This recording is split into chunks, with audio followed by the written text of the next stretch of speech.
Hey, everybody. Thanks for tuning in on this week's episode. It's just me. Sorry, I know I did some interviews, but I hope you guys like them. But yeah, back to just me ranting. And I have some thoughts. Yeah, if you're checking out the video stream, you can see I got my Lightning McQueen shirt on because if you have young children, you probably have been to a Lightning McQueen related event or purchased some Lightning McQueen stuff. And I got to admit, Lightning McQueen is pretty cool. Um, but anyways, in this episode, I want to get into Tour de Meester, or Tur. I don't know how to say his name, to be honest. I think it's Tur. He shared something on Twitter. I'll post the link in the show notes. But it got me thinking. It was talking about, are we in an inflationary depression?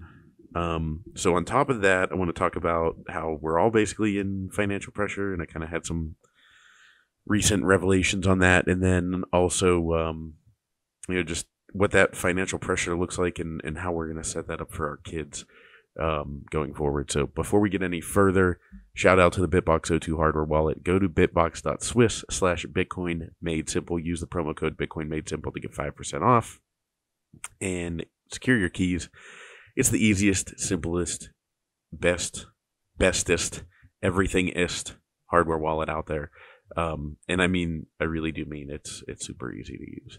And it's open source, so you know that all the nerds have gone through and made sure everything's good. So get one of those, and then also Movies Plus. I might talk to you guys about that today. I don't know, kind of frustrating things in the world there, but I think I talked about our pivot and the direction that I think we're going. We'll find out how that plays out. But I'm really confident that it is the way to go. But to get into the topic du jour, what is the soup du jour? That's the soup of the day. That sounds good. If you don't know, that's Dumb and Dumber when he asks Flo, the waitress, what the soup du jour is. So yeah, the topic, let me just pull it up here. And if you're watching the video, I'll put it the screen. This is like a super untechnical way to do it, but it's probably backwards or something. But it was this guy talking about, are we officially in a silent depression? So you're saying in 1930, the average home cost was $3,900 for a home. Compared to 2023, the average home is $436,000. In 1930, the average car was $600. In 2023, the average car is $48,000. Average rent in 1930 was $216 a year. Average rent in 2023 is $24K per year. Then the average income in 1930 was $1,300 a year. The average income in 2023 is $56,000. So what he's saying here is how he breaks it down is he says, if you look at, and I mean, by the way, we're all Bitcoiners, so we all get this, but it's a stark contrast to understand, to look at these numbers and realize how bad it really is, because I think we're all feeling the pinch. But the way he breaks it down, he says, okay, so the cost of a home in 1930 was 3x the price of the cost of your average annual income. So the average cost of a home was only 3x the average cost of a house. So today, the average income is $56,000. That would mean that the average house should only be $168,000. But no, it's $436,000. So don't get lost with me on the numbers. So to simplify it, the average cost now is 8x the average income. So in 1930, when it was the Great Depression and things were as terrible as they could possibly be, the average house cost 3x somebody's annual salary. Now, whenever we're supposedly in great economic times and totally in no way, shape, or form at all in a depression, it was 8x the annual income is what the cost of an average house is. Holy crap. All right, now it gets even better and or worse, depending on your perspective. The average cost of a car, $600, was 46% of annual income. The average cost of a car now is 85% of the average annual income. Double. Rent was, in 1930, only 16% of your annual income. And rent in 2023 is 42%. So, I mean, obviously people do car payments and live off of debt, but you want to, let's just say you want to rent an apartment and own a car, then it will cost you, just those two things alone, 127% of your annual income. Slap on top of that the price of groceries and how absolutely backwards everything is right now. And you realize that just for those two things, you are broke. But if you want to, I don't know, eat, then you can't live. So it brings me to my point of, I mean, because you look at those numbers and you're like, okay, I think we're in a depression. And you have to think about how fragile the market and everything is right now. Think about how fragile people in general are right now. I think there's a reason why they can't come out and say it's officially a depression, because people would lose their minds. But it's pretty bad. So to give some perspective, last week I'm doing this series that I'm creating. I'm going around and filming like day in the life of a truck to make a kid show out of it. So last Friday was the first day I was doing it. I have a friend who drives a cement truck. I was like, well, of course you got to have a cement truck in this video, so it's a good place to start. First of all, that was the hardest day's work I've had in a long time. And anyone in this world that is in the non-manual labor jobs, you might get sick of it from time to time, but it was a great reminder. Like, holy shit, they work so hard. I mean, don't get me wrong, I work hard and I deal with things in a different way, but just the physical requirement of the job on all the construction sites and everything, I'm like, oh my God.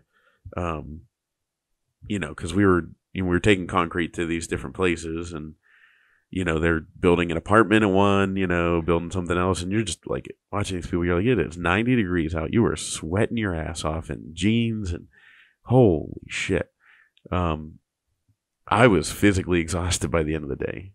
Now, mind you, they also work like, I met him at his house to get him at the beginning of the day, and it was he left his house at 5:30, got home around 4:30.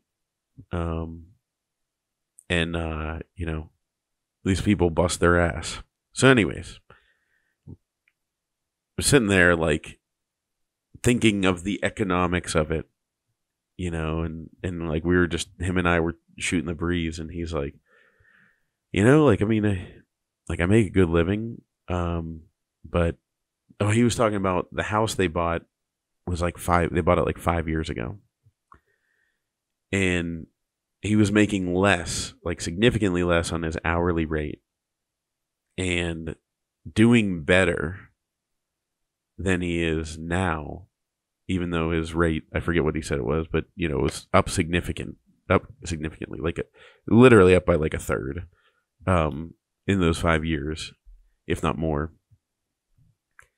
But he's doing worse financially, putting away less money because everything else is insane. And I was like, yep. I was like, that's why I'm a Bitcoiner. And I didn't prophesize on it too much. I was like, it's, something that, whenever you want to talk about it, he was like, I'm not super technical. And, I was like, I get it. I was like, if you ever want to talk about it, though, I was like, it's the way to escape this. But,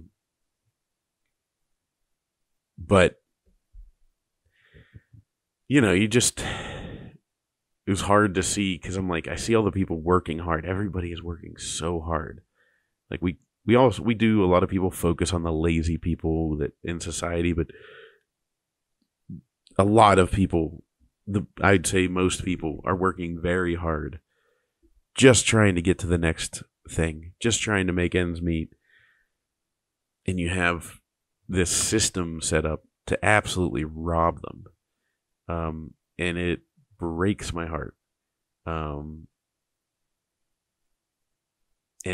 so that's honestly, I'm sitting there filming this kids' TV show, and that's all I could think about the whole time was like, man, this inflation is out of control. This system is out of control. Somebody needs to put this system in check. Oh, guess what? Satoshi Nakamoto did that. And also been thinking about this too. You say like, oh, Satoshi Nakamoto did this.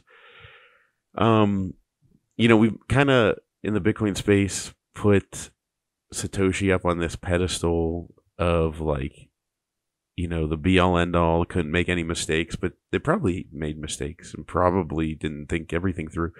So I'm not taking anything away from Satoshi, but I think what people should do is start to recognize like, okay, yes, like I said, Satoshi came along and gave this thing to fix the system and make it fair. But Bitcoiners as a group are the ones that are seeing this through. We don't know what happened to Satoshi. Who knows? No need to speculate. But we're seeing it through. We're the ones that are putting this in the right context. We're the ones, it's our mission now. So not to make it like a religious thing, but it was like a similar story would be like Jesus, starting the church and then handing it off to the apostles. So we're in this, early phase, and we're in this. If you're listening to this podcast, then Bitcoin succeeding to the point it has in some way, shape, or form, sorry for hiccuping, in some way, shape, or form, has something to do with you. Not the shitcoiners that try to scam people. Maybe at one point they did provide a benefit to Bitcoin, but they don't anymore. I'm looking at you, Nick Carter. Piece of garbage. I say that like I held back and I was like, I'll be nice, but I've seen him just trashing people online and he's being a complete piece of shit. So that's what I gotta say about that. I do bite my tongue. I don't want to say things. I don't want to burn bridges. Not that I have a bridge to Nick anyways, and not that I give a shit if I did. It's just, it's one of those things that's like, if you don't have, as my principal in elementary school said, if you don't have something nice to say, don't say anything at all. And I typically abide by that. But yeah, he's just been an ass. And a lot of people have been calling him out on it. But he's just being an unnecessary jerk that is showing the true piece of shart that he is. So anyways, piece of shart. I guess that would be like a piece of the boxers that somebody sharted in. Sorry for that gross visual. But brings me to my next point. Not the sharting. But, we're all in this together. We've all had a positive impact. Just even if you're just DCAing and not talking to anybody about Bitcoin, you're having a positive impact. I look at things like when I bought my miner, in theory, it was like a really stupid decision to buy my first miner. Like I could use that cash right now. Like that wouldn't hurt to have sitting on the sidelines. And like the miner's not uber profitable or anything like that. So, but it opened this world to me of the Bitcoin mining where, now we're about to do some stuff. And pretty exciting to see where that goes. By the way, get a BitBox02 hardware wallet. Bitbox.swiss/Bitcoin Made Simple. Use the promo code Bitcoin Made Simple to get 5% off, and you'll take your coins off the exchange, and you'll be happy you did it.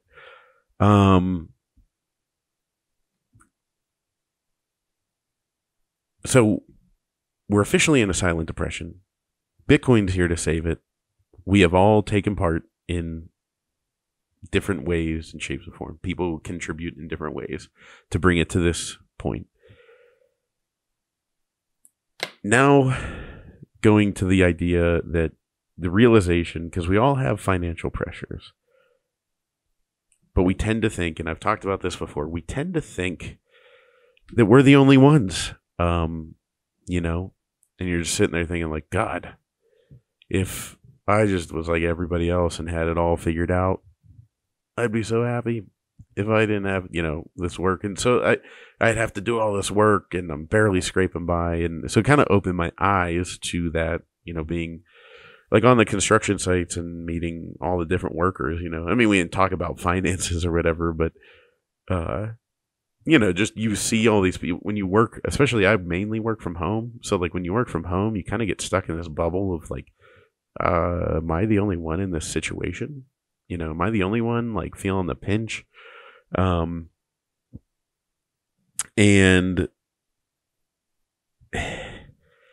it feels that way, but we're not. And that, my dad told me this story. Nobody will know who this is. It's just somebody that he knows. I don't even know who the person is. I couldn't even name them if I tried.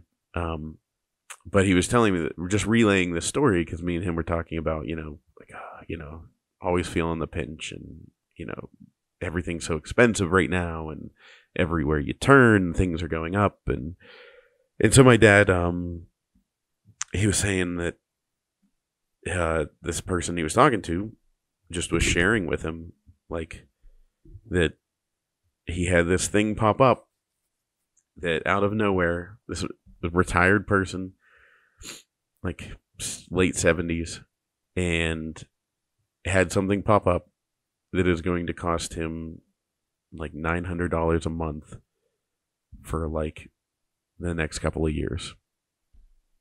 And where is he going to get that money? Because I'm sure whatever his retirement benefit from Social Security was good at the time. Let's say he retired 10 years ago.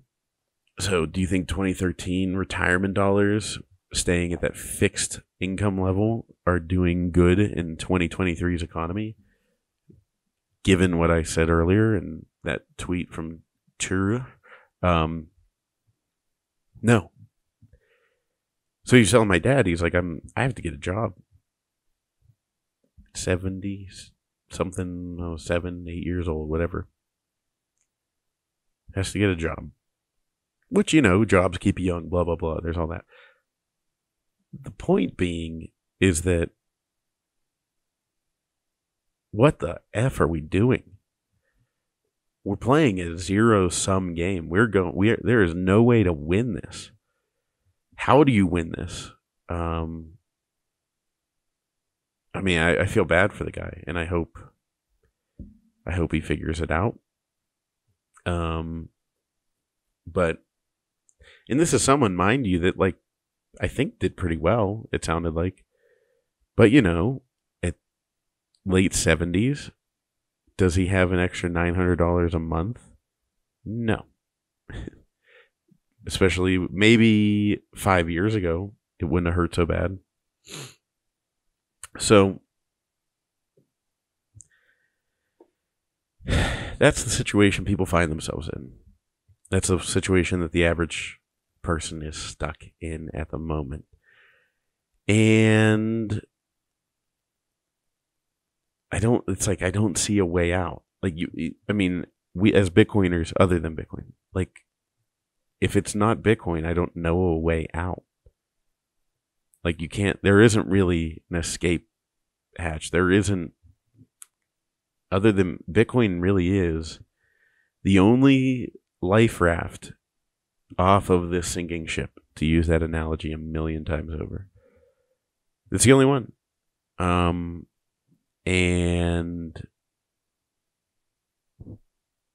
it makes me go back and question my like non-prophesizing side, where I'm like sick of having the conversations with people. Because I'm like, well, if this is the only escape hatch, I should be telling people about it, shouldn't I? Like that should be one of the things I'm talking to them about. But I guess, we go through periods of time where we're frustrated with having to hear people talk about it.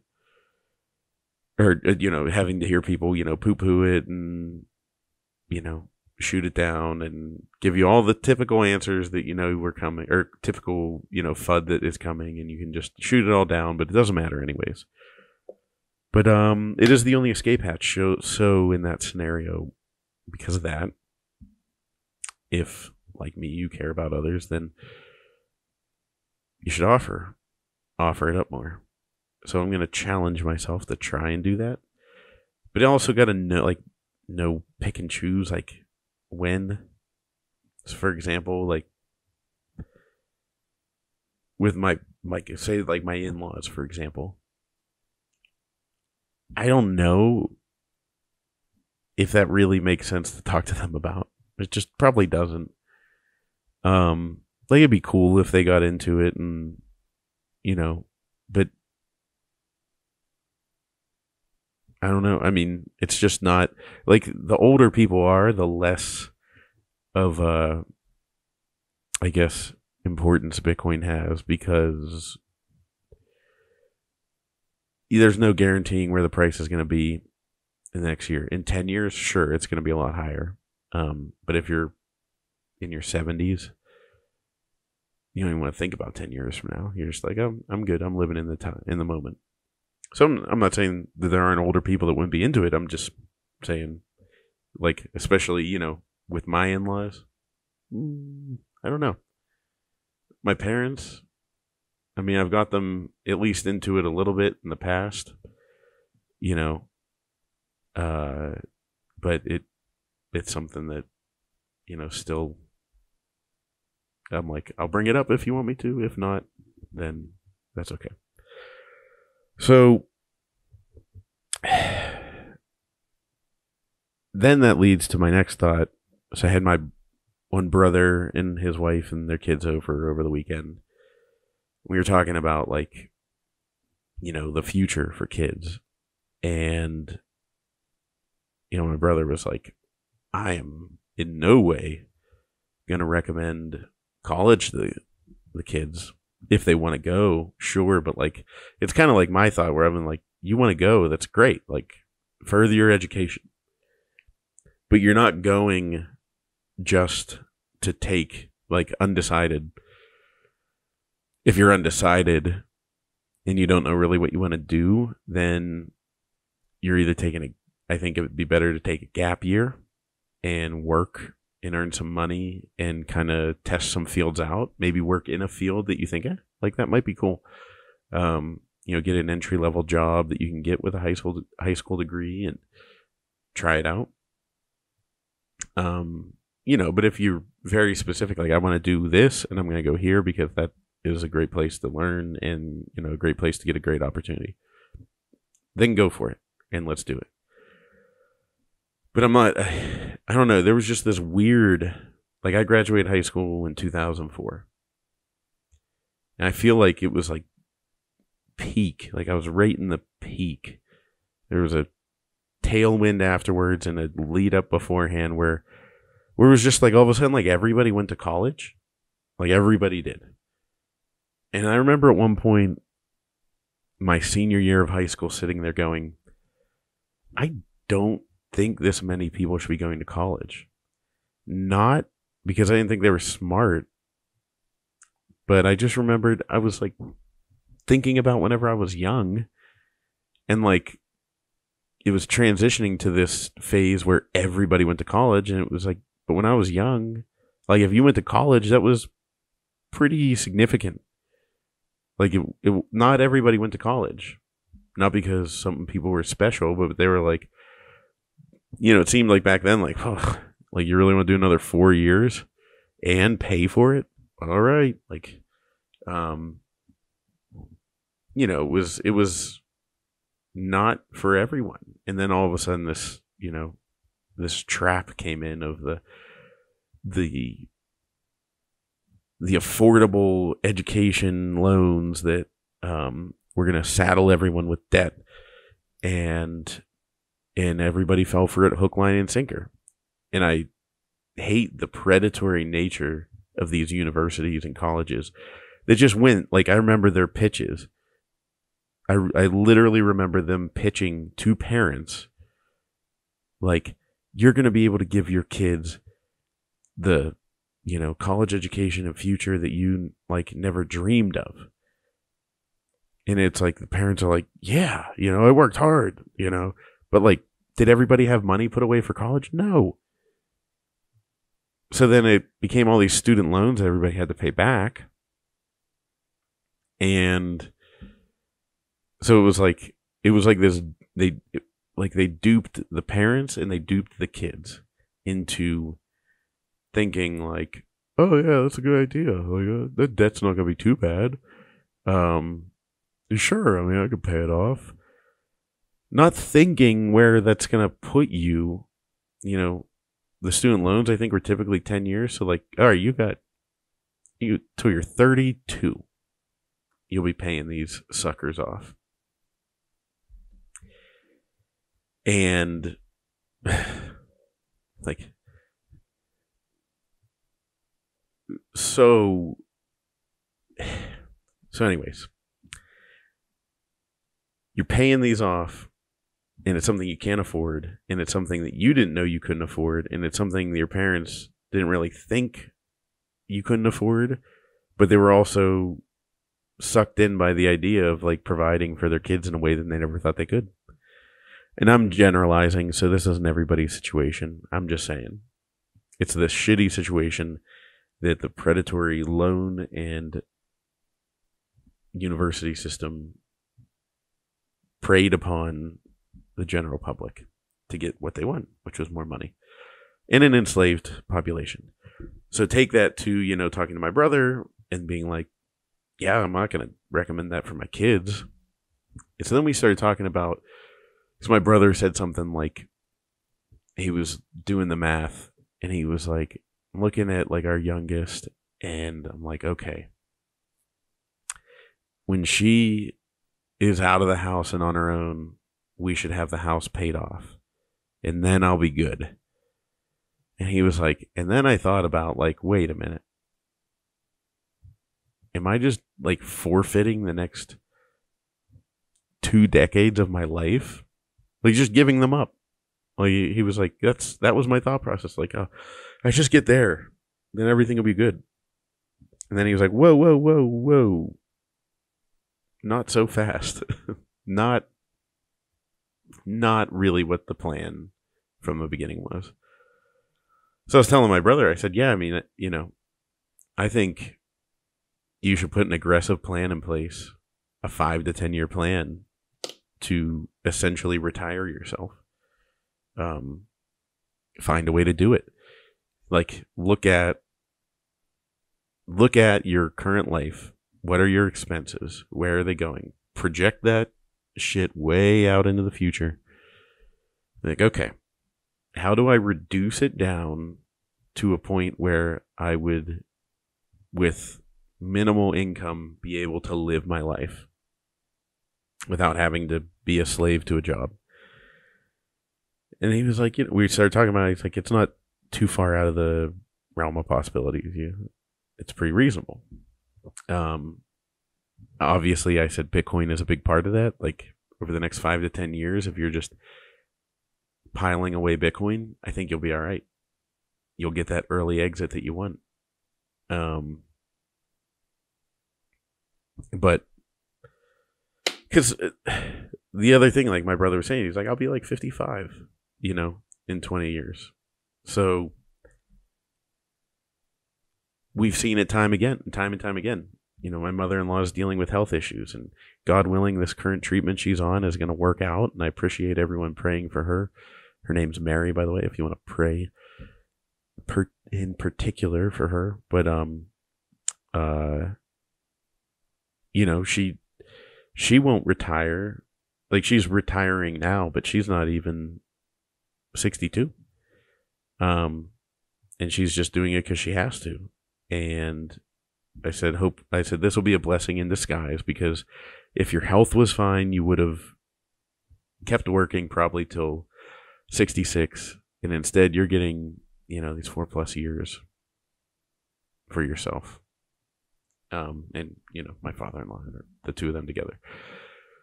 So,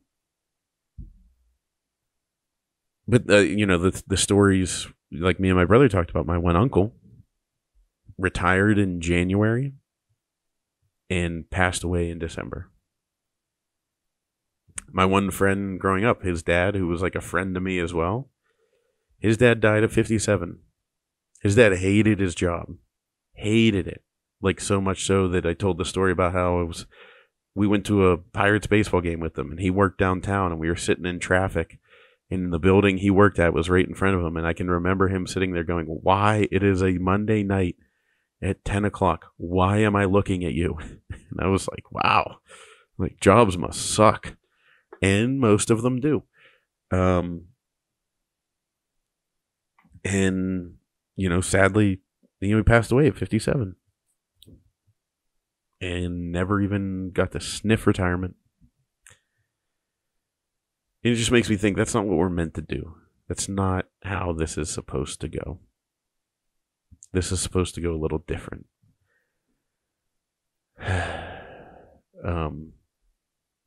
So then we talk about, what's the way we can set up our kids? So, like, simultaneous right now, how do we achieve escape velocity to get off of this fiat shart hole rock that we're on and get ourselves into a position where things will be all right? How do we do it? Well,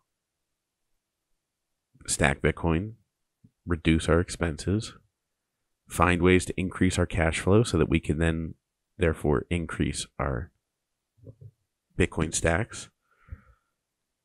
And that's, to me, the opportunity. But then we look at the kids and we're like, I want to give them the tools to go into life.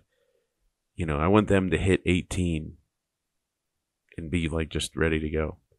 Like I wish, and this isn't my parents' fault. It's partly because I was preoccupied with having a good time when I was 18. But, and not getting serious, also thinking that I was like, I don't know, destined to be in like the NHL. I don't know. I had no idea. Oh, it wasn't. Didn't even sniff it, by the way. So I'm not sitting here saying that I did. I don't know. You're just like, oh, I'm gonna, like, everything's gonna work out. It's gonna be like amazing. Instead of a more practical approach where it's like, hey, shoot for those big dreams, but also work, save up a lot more money, maybe spend less money on college, and graduate college instead of in debt, in surplus. So that'd be one thing. If my kids are going to go to college, it's like, all right, let's find a way for you to graduate college with savings, and then figure it out from there. But I mean, you think about, like, how big is somebody that's just starting out? How big are their monthly expenses going to be? They're not going to be huge. They'll get bigger as they go. But then you also teach them, skills and trades and just the saving technology of Bitcoin. Just keep saving, and your hard work will pay off. And I think we have an opportunity, and I look at it as the gift we can give our kids, is that they don't have to get shackled with the system that we're shackled with. So, as I guess my challenge to you is to start thinking that way. And I might not be I'm definitely not right in every aspect of this thought process, but it's a thought process to start. And maybe it's something we share. We share it where we just start developing a thesis on how to deliver our children into an unshackled future. Be pretty exciting. And I think if you do that, you'll simultaneously unshackle yourself along the way. And part of that, so you guys know I'm doing this like mining operations. They'll be off-grid. Can't disclose information. You don't want to disclose. It's all private, but like, who I'm dealing with. But you guys know them.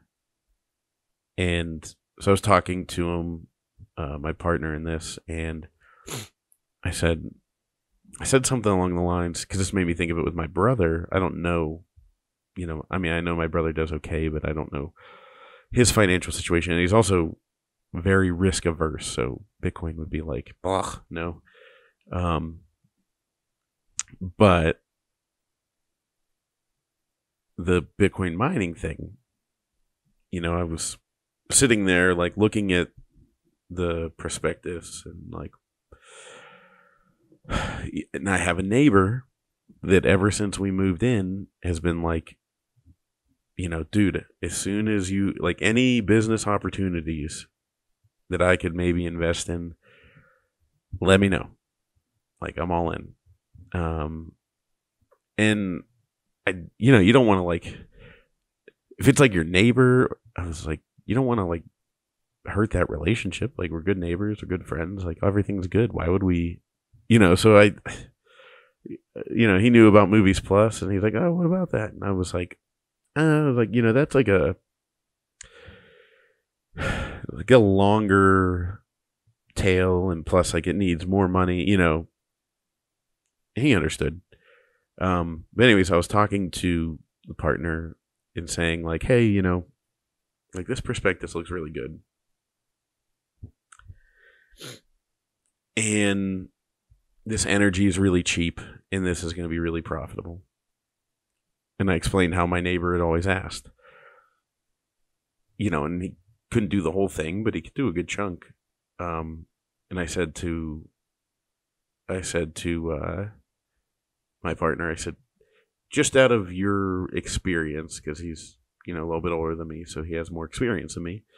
And I said, is it a good idea? I was like, my neighbor wants me to bring something like this to him as soon as I have it. Is it a good idea for me to bring it to him? And very honestly, he said, well, I found, like getting friends and stuff to invest in things and family can be tricky, because if it goes south, the relationship goes not that the relationship goes south, but it can be a threat to the relationship or a strain on the relationship. So he said, if anything you're doing, you want to make sure 1000% they understand the risks, they understand everything about it. But the other aspect of it is, this was the angle that I was not expecting. He said, I've also found the inverse is true, and that if you have an investment that is just gangbusters, then people are going to be like, why didn't you tell me, man? Like, why didn't you let me in? I would have loved to know. So, when we look at something like off-grid Bitcoin mining that has, quick cash flow, and it's just like, or Bitcoin flow, sorry, quick Bitcoin flow, it kind of makes you wonder, like, I don't know, maybe I do talk to them about it. So yeah, I don't know. Maybe I talk to my brother about it. It's a way to get people off the fiat rails faster. You know, even if you're still, like, you probably still need to work your job, and that's great. But it could be something that's, stacking Bitcoin for you on the side at a pretty rapid rate. That also is something that's an asset that you own that has, physical products that could be liquidated, and so it's if it's a good investment, why not? So I don't know. Again, none of this is financial advice. You guys all know that, but I'm just throwing that out there as the thought process that I'm going through. So anyways, that's all I got for you guys today. I hope you guys like this journey and the idea that I threw out there of unshackling us all from this shitstorm. But until then, get yourself a BitBox O2 hardware wallet, and I will talk to you guys later. See you.